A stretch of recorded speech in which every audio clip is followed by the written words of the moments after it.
عجائب يا ربي نقوياو أو ختامه عجائب ندفي عجائب العمر عجائب العمر أشم أشم أشم أشم وي ما خوتا دبين جبات بوي هاي وعليكم السلام ورحمة الله وبركاته دفع مي يرون قبنو يا دانتي كو خدنا تشور هذا يا دتس قبي بقنا جان لفت مي شير قرا دفع وليد الدبر سامي ها ايوه ميدي مجاور ما مكان رتي يا ده يهنا تشور هذا اسني سيادنا كنتني وعليكم السلام ورحمة الله وبركاته بقنا جان لفت نندي خيسانو أي مي وليد الدبر سارة دبين جوات تبو هاي وعليكم السلام ورحمة الله وبركاته بقنا جان لفتن فارسي بولا خيه تدني معرفتني سمي بمري الدم بيتو هندن ملك امسيتني يجي ياو ابو فري فيصل جامي ها نما فارسي بولا جچ خيسن فودي ولن جيجيري اغلتوم فري فيصل جا اوروموني رغدان اما نمك ام فتملي بيخي قبصر دغلني جرني نيغرا وعليكم السلام ورحمة الله وبركاته بقنا جان دفتن مي شير قد دفاتي فارسي بولا هاريا بيبي تا هاريوتا تكو غاف تكو بي تا بيتينيتي مغالا بيتي سن جرتي مغالا بيتينيتي مراتا هاريا في مراتا دولچي ولد دفيتا مراتا هاريني خن اتاليت لا دغا خن جولي مغالا تجلاياتي تتنا دغا خن ووف يتغول سيغله مراتا دولچي سن اكرم برندا جلا چيسه لالي اي بقاتي مجرتو تن دور يرخو نجي نتي سيغله بكا فارسي بولا ناريني مر يروحنا سيغله بكا فارسي بولتو ناريني مر يروحنا نتي دور يرخو نسيغله مي فارسي بولتو تاري تكو بي مي إسان الرأين تكو يادا خينا دجيد سيغله ماليف نمني وقي عاريا خانا موتنون قبو سيغله سوتا موتنو خنو في نوريرا ماليف نودورو بكا سنتوري وعليكم السلام ورحمة الله وبركاته بقنا قانو شير قد نودورو چي توري سوتا بكا قوري انجرتوس بكا وني انجرتوس بكا واجرانيس نو سوتا درالال موتنو والججيرو نمني خنبر دلقا بيجتنا توقي سنكان موتنو قبدا سنجان سيغله موتنو سيبر باچه سدلغان تكا سينودا موتنو سي اما فارسي بولا نارينو كن الباتين دچي بليسو جرا سيغله الباتين دچي بليسو جرا سيغله ماليف إسان شيك أبو تافاني سكنما توراني دكتور انغاسان فاني سكنما توراني أكس اتفاقات سيغله سنيفو دورسا وني كن نمخي نيوان تاتيف فارسي بولا هاري خنافين ميتكشو خطاب الجسم الربا حاجيتين رفي مي سي ربي سنيلا في سي شير انفايت غودا سيغل شير انفايت غودا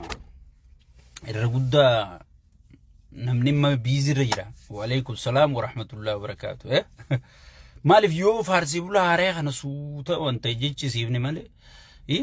إيماني هاريني بر قيامس نمنما إسلامي بر درسان تتكون تن هاراغ سيبوتي نبيتني درسان تتكون تن يو أتتكو موان أخالف شريعة خنا دلي دبر أولي فلتي كان شيني قدوان تاب نتو ورّي بدادين اللفة نتو ورّي بدادين آجيتش دوتي تمرتويت نتو ورّي بدادين آجيتش غرتي wanti nama keessa bahee akka beera ulumatti mana tattaa ture sigale wari dheengadda du'anurra labsaa ture wari dheengadda gartee Abiy Ahmed ajjeefamee akka Gaddaafin lafarra harkifamuu qaba jechaa ture sigale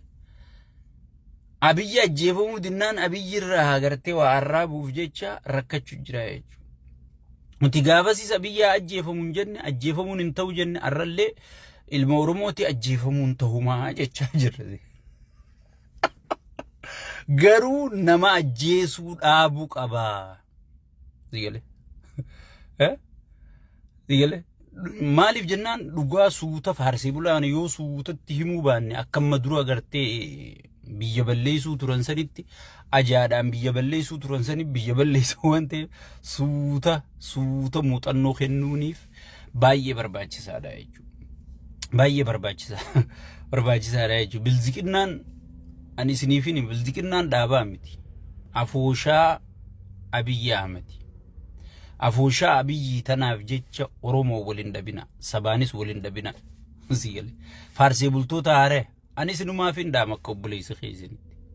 Dheengaddaas wayyaanee jecha namaa waliin dhabina osuma jennuuti. Wayyaaneen biyya qabachuu qabdi. Wayyaaneen deebuu qabdi. Wayyaaneen dhuftee nu bulchuu qabdi. Hunoolaan nuufi wayyaanee walitti araaramne dheeraan keenya tokko faan. Sigale hunoolaa lagaa nuufi wayyaanee walitti dhufu jirra. Nuufi wayyaanee walitti wayyaanee TPLF oliyaa Oromoon asitti gayyaati. Simadhaa viidiyoo jettu takka eenyuu qabamee arrammoo wayyaanee santu Oromoo aangurraa kaasuu deema jedhanii akka dheengadda beekaa aangurraa kaasuu dadhabnaani ammachi deebi'an nuti gaafasiis wayyaaneen aangurraa nama keenya kaasuun taatu injifannoo keenya kaasuun taatu arraas wanni jechaa jiru haalli namichi kun itti deemu injifannoo teenya tana nu khasaara injifannoo teenya tana nu dhabsiisa. Sigale gartee akka nama jeesuun nagaya buusuu diduun saba Oromoo wal ajjeesuun sigale sabaa sablammitti Oromoorra diina bitti sabni tokko keessa gartee diina xiqqeessaa fira heddummeessuu qabda malee cufa diina fi godhuu fira keetuu diina fi godhuun qabduu jenneeti gartee wanni kun ballaffaatii teenya. Wallafaatii teenya gartee laffaatii teenya taatee fi wanni kun ta'uun qabduu jennee dura dhaabbachaa jirra jechuudha. Sigale maaliif faarsee bulaan haarayni kun gartee bakka rakkoon isaanii jaawarii sammaa I think wal dhaban fakkaatti ani hin beeku. Sigale san isaanumaa wal beeka amma gartee fuulleeffannaan jaawarii irratti ture jaawarii irra jira anis meegaa faarsee bulaa haaree kanaaf muuxannoon dura qaba. Nama muuxannoo dura qabu waan hin ta'eef gartee muuxannoo tiyyarraa hin qoodaa fi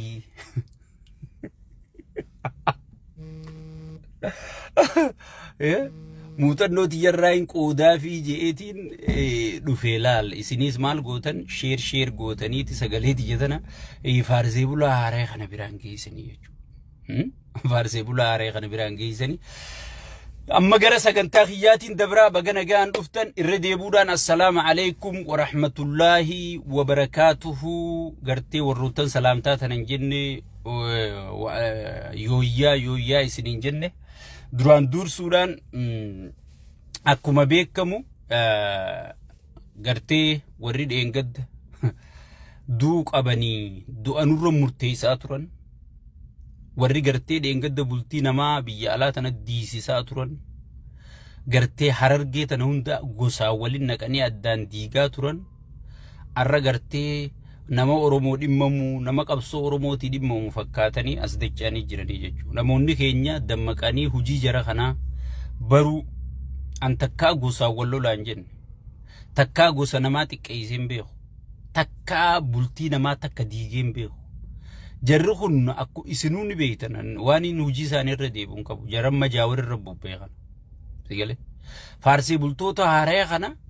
waan inni gartee hujii isaanii isin na caalaa isiniif beekaa jechuudha. Waan isaan diiyaaspooraa kana keessa viidiyoo waraabanii godhaa turan akkana godha gaafa qaallittiin mana nyaata nutti iyyitesan fa akkana gaa sabboontuu Oromoo miitirkishoo Oromoo wanni isii namittiin sun nutti iyyiteef waan isaan arra gartee haaree dubbachuu jiran kana gaafas dubbachuu turre jechuudha. Gaafas dubbachuu turre jechuudha. Saniifu isaan gaafas jaawari wajji taaneeti wayyaanee tana wajji aangoo qabanne janii rakkachuu turanii jechuudha sigale sun hin danda'amne arra gartee wayyaaneen sun aangoo sin qabanne arra wayyaanuma san dura dhaabbachaatu jiranii jechuudha ajaa'iba rabbiiti bara dubbiin rabbii takka gadi takka oli sigale so saniifu ani amma gaafiin isidii qaba memma jaawar Muhammad maal je'eeti irra duulama jaawar gartee hayyoonni Oromoo si wajjin jiru beeytonni Oromoo si wajjin jiru qabaataan Oromoo si wajjin jiru je'aniiti gartee ma ululli haareen itti eegale jaawar gaafa duraati kopha deemtaanuma jedhaniini bar gaafa qeyroo inni dhibbaan hiriirsee deemu sanis kopha deemtaa lakkiidhaa puuduma jedhaniini jechuudha kophaa deemeetuma diigee jechuudha jaawar diigumsarratti gartee yoo piippii tananiin diiga jee lafaa ka'e sakandii takkan geessuuf jaawariif jaawar haga amma mootummaa tanani diina jeen jiru laal amma namni keenya misunderstand jaawar uggii mormuu waan akka mootummaa tana diiguu barbaaduutti fakkaatti sigale mootummaa tana kadhachaa jira rabbi sodaadhaa taa waan maqaan balleeysaati maqaa keenyaan ichi jirtanii taa jee kadhachaa jira kadhaa fi diigamuu addaanuun beeytan haga ammaa jaawar takkaa mootummaan kun haa diigamu ka'u qaba jee akka tiippelleebsanii jala mureen beeku jechuudha kadhachuu jira jechuudha even Ameerikaan guddoon tun kadhachuu jirti jechuudha waboonni araaramna jettee kadhachuu jirti jechuudha wal fixuun wal buqisuun wal gudeeduun nageenyuun iddoo dhabame sabaa sablammilleen gartee nu kofaltii Oromoo waliigaltee biyyan bulchitu jedhanii mee waliigallee biyya haa bulchinu jedhaniiti kadhatanii sheeyxaanni gartee araaran feene araara diidu jira jechuudha sigale jaawar kana jechuun jira kun soba wala jeesuun haa dhaabbattuu jechuun jira namni du'aan jiru barsiisaa mindaan haa dabalamu hojjetaa mindaan haa dabalamu jireenya qaaleysaa sigale lola ummata rabbantanii gartee waan silaa ummanni misoomaan addunyaan misoomaan godhaa jettee isin kennitu rasaasaan bituu dhaabaa kun soba sigale obboleeyyan lamaanii wal fixu jira malee biyyaa fi biitti wal dha'u jirtu lola faayidaan qabne lolu jirra kana kan inni jechaa jiru aangoo naa qooda maallaqa naa kenna dachii naa kennaa jechaa jiru jechuudha kana dhaabanii maal laalle akka jaawal lolatti fufu sigale lola dhaabanii horiidarii jedhanii mana miskiinaa diiguu dhaabanii ummatuma keetiif nagaya buusii jechaan jira bar aangoo naa qooddu malee nageenyin jiru ani gartee aangoo san qabadhu malee nagayinni isiniin dhufu je'ee wanni inni jala muree dubbachaa jirtu sigale hay diinagdeen guutuun gartee bakka iddoo bashannanaatii fi gartee kana dhumu jira diinagdee kana gartee lafa qonnarra deebisaa tiraantira ummataa galcha ummanni nagayaa arkatu sigale yoo nageenyin jiraanne namni jiraatuu danda'u jiruu jee dubbachuu jira jechuudha kun kijiba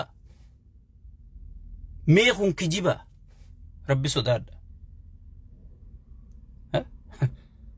kuni fiifuu wal gorfachumoo wal sirreeffachumoo wal tuffachumoo diina san isin jettan saniif wal afeeru kana didu diina sanii nu afeeru jira jechuudha kana didu qaallicha sheeyxaana kana kama biyyi fi moggaasee deemu kan Oromoo iddutti ka araara buusuu didu Oromoo dhiisi Oromoon balloodha paartii isaa iddutti warri makabajamoo maarree tiivirra waliin juukuun keeysaa waliin dubbisan ani warramma gartee faarsee bulaa haaree kana caalaa paartiin tun paartii tiyya sirrittiin beekan eenyu garee eenyuuti sigale bar faarsee bulaan kunu garee faarsuu qaba amma fakkeenya namichi mataa baaldii kaaftaamuu ifinjuu sun faarsee bulaa adaanechi isii galfate